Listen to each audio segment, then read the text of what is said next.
morning, everyone. Welcome to Delta Entertainment. I am your host, Lika Kenobi. And before we get started, would like you guys please hit that like button. Please subscribe to my channel. Would appreciate that very, very much. All right, let's get into this. So we got a lot of articles about James Gunn. So we got two articles that we're gonna talk about first. So it's most of the articles that I got is due to James Gunn, bro. And we are like less than a month away from Superman's movie to come out, and this is just ridiculous. This one right here that I'm gonna talk about is ridiculous. So here we go. James Gunn blames Warner Brothers for Henry Cavill exit, but timeline tells him the story. So all this time, when James Gunn and Peter Safran took over the DCU, took over DC Studios, the departure, telling Henry Cavill that I'm sorry, man, we can't use you, man. You're gone. Bye.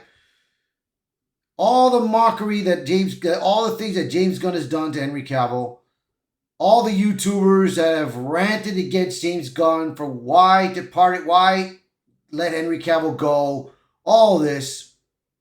Now you're saying that it's Warner Brothers' idea, not yours? I believe it's a load of crap. Let's read some pieces here. So, this is what he said right here. The studio wanted a new actor to play Superman after Cavill, so it was even more messy than it is now. Gunn said, positioning himself as an innocent bystander caught in the chaos. But this version of the events doesn't square with the public timeline or Gunn's own past statements. In fact, it conveniently rewrites years of contradictory decisions, cameos, and false restarts involving Cavill's Superman. So, let's look at we're going to look at some history recaps when you guys are ready. So let's do this.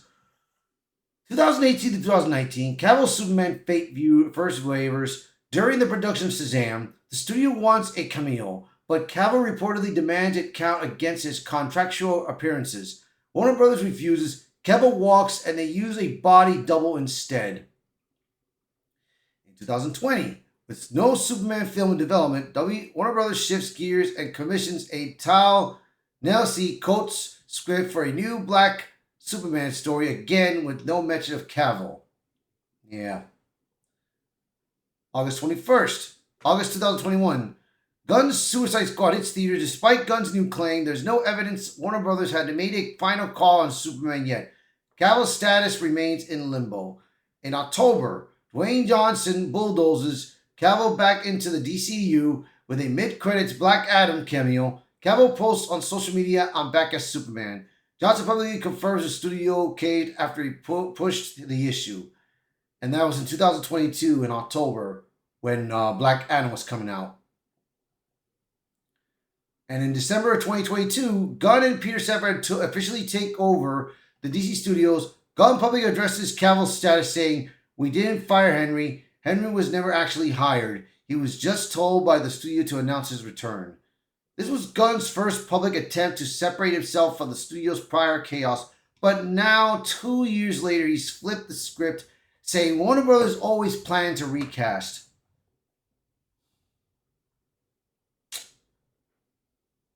Like I said, man, the evidence is there, man. We've listened to the histories, man. We've seen what's going on, dude. And now with this new Superman movie coming out, and with all this stuff that they're trying to do with the modern day nonsense going on, I think this movie's not going to work well, man. It's just so stupid, man. So there's no evidence that, James Gunn is just so full of it, dude. He's so full of what he's doing to himself, bro. It's so funny that people are going to actually believe that James Gunn was innocent the whole time. I don't believe it. Here's another article that we got here right now. So let's open it up. James Gunn confirms that dead is dead in the DC universe, except for when it isn't. So, and this is what he's talking about. I'm going to read this whole entire article. So here we go. James Gunn is making a definitive statement when it comes to the performance of Death in the DC universe. In a recent exchange with fans on Threads, the Superman director and DC Studios co-head made it abundantly clear that under his leadership, characters won't be resurrecting left and right just to serve shock value or lazy plot twists, and then quickly walked it back. This comes in response to a question about the upcoming second season of Creature Commandos, the animated series, which serves as a prelude to the new DCU. Ended its first season with a brutal character demise. Princess Yelena Rostovic was seemingly shot in the head by the bride. When asked if fans might see Yelena again despite that deadly ending, Gunn replied, "In the DCU, if you die, you're dead. It's the way I've always done it." If that was the case, then why have Peacemaker alive? Because if he gets shot in the throat, man, man, I don't know, man. Guns sometimes can be so full of it. Its bold, creative stance in a genre often plagued by revolving doors to the art afterlife, superhero deaths have famously lost their sting over the years, with the characters like Superman, Wonder Woman, and even Robin regularly returning to the land of the living thanks to various sci-fi or supernatural loopholes. Even longtime dead characters who fans believed could never return, like Bucky and Jason Todd, were ultimately resurrected. Gunn's comments suggest a departure from the norm, at least in principle. But there's one wrinkle: the Lazarus Pit. First introduced in Batman comics back in 1972, the Lazarus Pit is a mystical spring connected to Ra's al Ghul's and the League of Assassins. It has the power to heal fatal injuries and even bring people back from the dead, though often with significant side effects like madness or bloodlust. Over the decades, the pit has been used by a laundry list of DC characters, including Batman, the Joker, even Talia al Ghul. So will it show up in the new DCU? Gunn isn't ruling it out. Well, I wouldn't mind using the Lazarus Pit in a story, but it would have to be part of the story itself. I won't be killing major characters just to pop them in the old Lazarus Pit to be alive again. What backfires more is people believing there are no stakes and death doesn't mean anything. Dead is dead. Of course, it's highly possible that the Lazarus Pit will be making its DC theatrical debut in the upcoming DCU Batman film, The Brave and the Bold. It's set to adapt the Batman and Son storyline where Bruce Wayne's son Damian becomes the new Robin. The storyline heavily involves the League of Assassins, Ra's al Ghul's, and presumably the Lazarus Pit.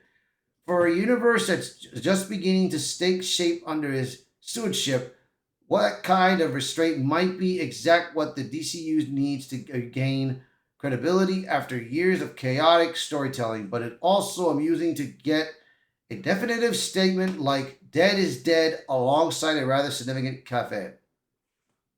Then we'll have to wait and see who lives and who dies when Superman hits the theaters on July 11th, officially kicking off the cinematic side of Gunn's new DCU.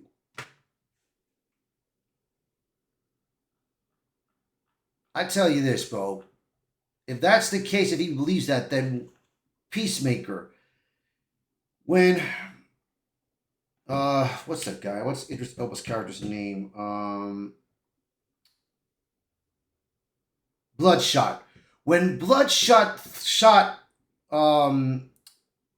Peacemaker right to the throat area, I thought he died. I mean, that was an instant kill right there, dude. But of course, James Gunn said that he didn't die, and everything. He got shot and then he got healed, and he's back in the street again. I don't know, man. But like I said, dude, time will tell with these characters, man. Time will tell to see what happens here, man. So, well, you let me know in the comments below. What do you guys think of these two articles? So please, by all means, share this video, post a comment below, let me know your thoughts. And as always, thank you so much for watching this video. Thank you for being part of the channel. I hope to see you guys until next time. Bye, everyone.